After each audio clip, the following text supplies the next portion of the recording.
Вчера попладне во основното училиште Раде Кацовче се одржа предавање на тема дијабетес кај децата, на кое предаваше доктор специјалист по детски болести Надица Јосифова.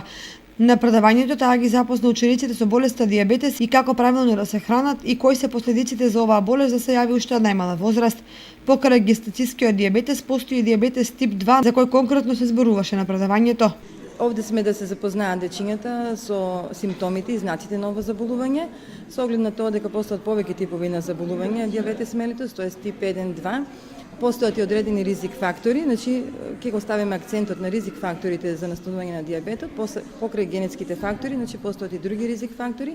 а тоа е прекомерната телесна тежина, нарушен начин на исхрана, па така ќе дадеме некои совети на дечињата како треба да се хранат, на што треба да внимаваат и во случај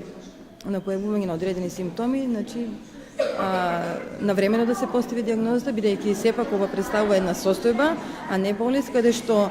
со редовно примање на терапија, а тоа е инсулинот, дечињата имат квалитетен живот. Предавањето се организираше со цел да се одбележи 14 ноември светскиот ден за борба против дијабетесот, чија цел е да се подигне јавната свест за болеста и да се преземат мерки за превенција и подобро справување со неа.